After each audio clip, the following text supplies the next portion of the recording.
welcome back to the GSMC Baseball Podcast, brought to you by the GSMC Sports Network. I'm your host, Sam Menzie, and let's get into the show. We're going to be talking about 4 segments today. The first segment we will be talking about is Dylan Cease and the blockbuster trade that is sending him to the San Diego Padres. The next topic we will be talking about is Devin Williams and the injury he suffered, leading him to be out for a good amount of time this season. Then we'll be talking about Adam Duvall and him going back to the Atlanta Braves. And finally, ending it off with our 4th segment, news around the league. Before we do that, I'd like to ask you to please like and follow the show. We do get a number of questions from viewers, so to ensure that your question does get read in the air, please use the link gsmcpodcast.net. It really does help the show, and it really does mean a lot. So thank you so much for that. And let's get straight into the show here. So the first segment we'll be talking about today is obviously Dylan Cease and the blockbuster trade that's sending him to the San Diego Padres. Now, this wasn't exactly a surprise to me that he was getting traded. If you watched the show yesterday, I had a whole segment dedicated to Dylan Cease and the trade rumors that he could be traded relatively soon. I didn't expect it to be a few hours after I uploaded that segment. But it was, and it happened relatively soon after we heard some rumors going around. I predicted him to go to the Texas Rangers. He did not, obviously. Everyone was kind of shocked that he went to the Padres as a team that was barely even mentioned in the Cease talks. But, as we've seen over the past few years now, AJ probably knows how to get this stuff done. He knows how to get the players he wants. He's made so many blockbuster trades, and this is just another one of them in his arsenal. We learned that the 2 finalists for Cease were the Rangers and the San Francisco Giants.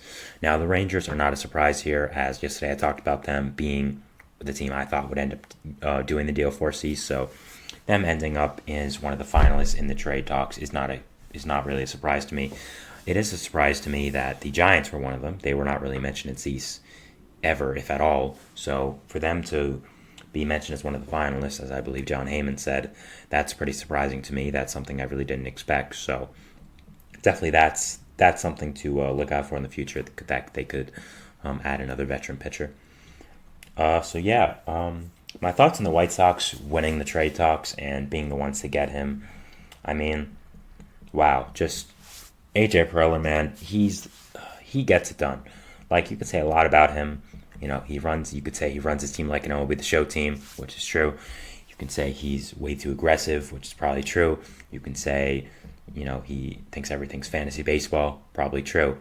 But he knows how to get his stars. And one thing about him is he has his eyes on a player, he gets him. I mean, Juan Soto, Joe Musgrove, Yu Darvish, Manny Machado, keep going, Ha-Sung Kim.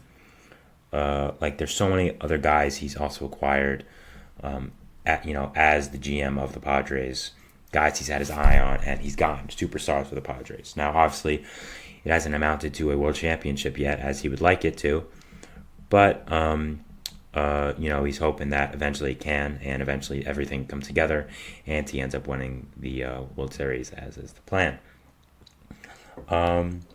Just thoughts on the Padres now with Cease. Obviously this helps them a lot. There's no way around that. I think the Padres have always had a really good hitting core, even after trading Soto and Trent Grisham.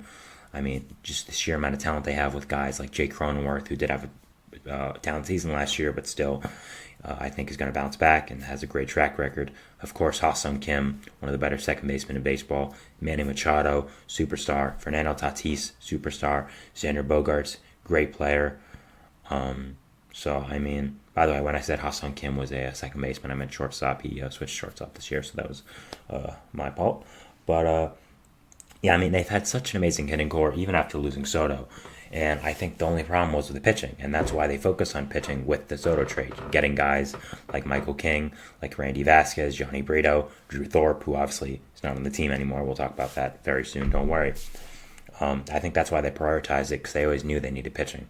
And I think Preller reaffirmed that belief after making the trade for Cease. Cease is a guy we knew all offseason was going to get traded eventually. We thought it was going to be in the offseason. I kind of thought later that, okay, it's going to be at the deadline. Then yesterday I kind of changed up that belief when I heard all the rumors about him. So I kind of believed, okay, it's changing up now, it's heating up again, and he's going to be traded in this offseason relatively soon. Again, I didn't think it would be like 4 hours after I said that. But hey, the Padres work fast and baseball works fast. So, good for the Padres. And great for me, because I get to talk about some stuff now. Always happy with baseball news, especially in the off season when things are going slow. So yeah, I think the thing with the Padres is now, where does this take them as a team? Before this, they were definitely a fringe playoff team, a team with a lot of talent, but I don't think a lot of depth. I think a team that had a lot of woes in the pitching category. Now, obviously, that's changing now with Cease, but I think you have to think now, where are the Padres in the NL? And before this, frankly, I did not have them making the playoffs, and now I do. I think this makes them a playoff team. I really think it does. I think, personally right now, I think the top five, there's no way you get a top five seed. I think the top five seeds are done. I think 1 and 2 are going to be the Dodgers and Braves. 3 is going to be whoever wins the NL Central. Personally, for me, I have the Reds.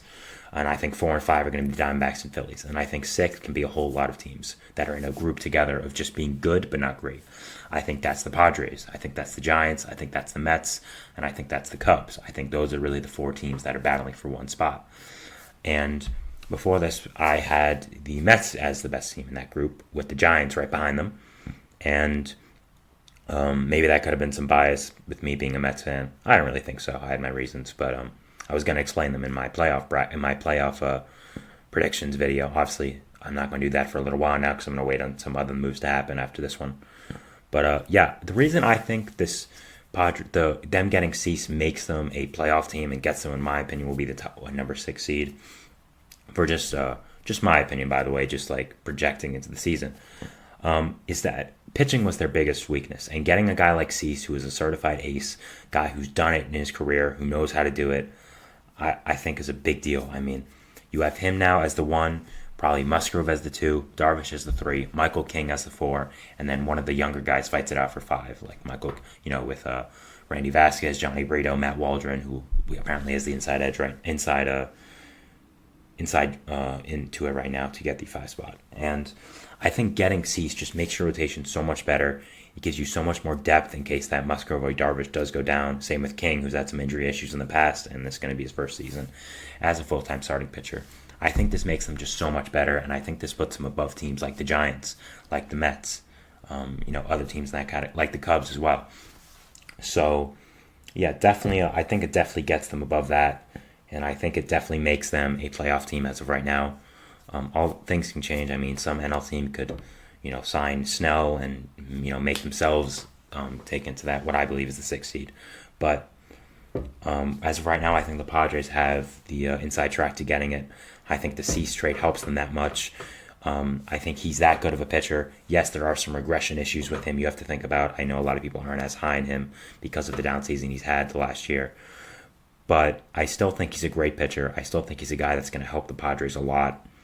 And, I mean, this is just great asset management by AJ Preller. Trading Soto and then using one of the assets you got for Soto, arguably the biggest one, to get a superstar pitcher is just incredible. I mean, if we're counting this as a 3-team trade, really, the Padres gave Juan Soto and Trent Grisham and got back Dylan Cease and a bunch of prospects.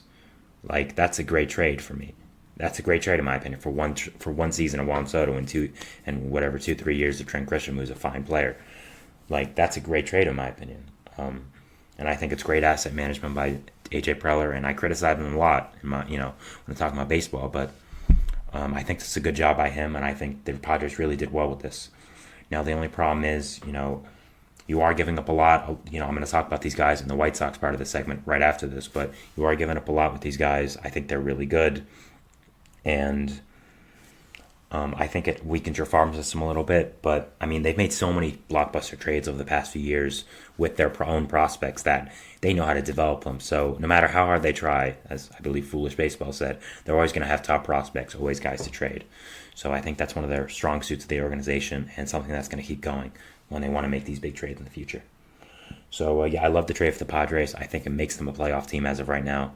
I think it gets them just a smidge ahead of the other guys in that group of what I would consider good, not great teams in the Mets, the Padres, the Giants, and the Cubs.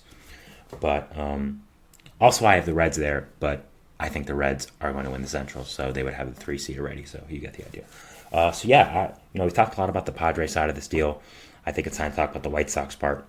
So obviously, the White Sox are giving up a great player in Dylan Cease. I mean, a guy who can be an ace in this league, a guy who's shown it, 2 years of control as well, so they were going to get a lot. And I think looking at this package, I'm a little tiny, just a tiny bit underwhelmed because of what they were asking for. We hear about the Yankees, they wanted Spencer Jones or Chase Hampton or someone like that. And instead, they get actually a former Yankees prospect, ironically. But still, just, I don't know. For me, I don't think they got the superstar guy they were looking for. I just think they got three really good prospects, I should say. So first one we're going to go off with is Samuel Zavala, a left-handed outfielder. He is only 18 years old. He's crushed it at A-ball so far in his career. I've seen some reports on him that he's a lot of traits, a lot of tools as a guy who can be a real impact player in this league for a long time in the future.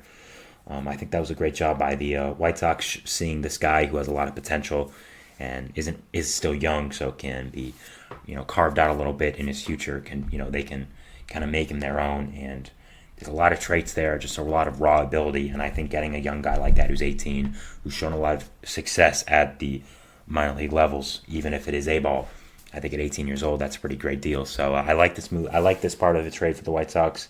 I think he's going to be a really good player. I think he has a lot of great raw tools, raw traits, and if I was a White Sox fan, I'd be excited for this guy to man your center field position for a long time after he comes up. I'm not sure if he classifies as a center fielder long term, but as right now, I think that's where he's going to be. Next, we are going to talk about Jairo Yarte, one of the three pitchers they got in this deal. From what I've seen of him, he has great raw stuff, great fastball, great slider. He hasn't had great results so far, but I think results are kind of something you put aside when going into the minor leagues and just seeing what stuff someone has, because results don't really matter. They only really matter when you get up to the big leagues, in my opinion. If he has great stuff, I think that's really all that matters, and I think the White Sox are seizing on that right here. I saw a lot of Padres fans mad they gave this guy up, so I'm thinking it's a good move for the White Sox if they were mad. So I think he has a lot of great stuff. I think if he can put it all together, maybe get a third pitch, maybe work on his control a tiny bit, and just put it all together and kind of be a full pitcher, kind of be a guy that can, be really, really big for impact in the future for the White Sox. I think this would be a great move for them. And I really, really love it. I think it's another great move by the White Sox to get someone for Cease, who is obviously going to get a lot. Next, they acquired Steven Wilson, who is kind of the least valuable part of this trade. Just a fine reliever with some control from the Padres. Guys at a 3 ERA both the seasons. I think this is a guy the White Sox maybe like to be in their bullpen long term, or a guy they see fit to flip at the deadline. Nice reliever with control if they see it that way. I guess the Padres saw him as expendable because he is a reliever. So I think that makes sense for both sides, for the Padres to give him up, for the White Sox to acquire him. So just another good player that the Padres got in this deal, and a guy I like. Now we're going to talk about I'd say the centerpiece of this trade for the White Sox, and that is getting Drew Thorpe. A lot of you guys are probably familiar with Drew Thorpe, as he was the guy in the Juan Soto trade, one of the big parts of the trade for the Yankees, and the Padres getting him as well. This is a guy who is great in Double-A in his career, has a lot of great stuff, has been a top 100 prospect consistently over the past few months or so now with his emergence, and was sought after by the Padres heavily in the Soto trade for a reason. This guy's really, really good. I would say he's the centerpiece of this deal of this package for the White Sox. And I think it's really exciting that they got him. If you're a White Sox fan, you should be very excited. It's surprising that the Padres already traded him if they were so high on him, but I guess that shows how much they wanted Cease. So just going over the White Sox package, I think they did really well. I think they got three really good players. And one guy who's, just a regular reliever. Not much to say after that. But I think they did really good. I think what you can criticize them on is maybe not getting that huge guy that you thought they would get. I mean, Drew Thorpe is a really good player. But I kind of thought maybe they would get one more bigger piece. And, instead of three really good pieces, I kind of thought they would get maybe one elite piece and two other okay guys. But I understand if they want a quality over quantity, which is totally understandable. I trust what Chris Getz is doing there over on the South Side. I've liked what he's done so far in his small time as White Sox general manager. So I think the White Sox did well in this trade. I think the Padres did well in this trade. I think it's a pretty good trade for both sides. I think it's really a win-win. White Sox got a good package back for their pitcher that they were going to trade. Padres got an ace-level pitcher to help with their team now. and show that they're not rebuilding even after trading Soto and Grisham. Definitely, I think a good trade for both sides, and something I'm going to be watching the results of in the future. So that's our first segment here, talking about the blockbuster trade for Dylan Cease. We're going to move on to our second segment here, which is going to be talking about the Devin Williams injury to the Brewers and how it will affect them. But before we do that, I'm going to go to a break, and then we'll talk about it after. So see you after the break. Thanks.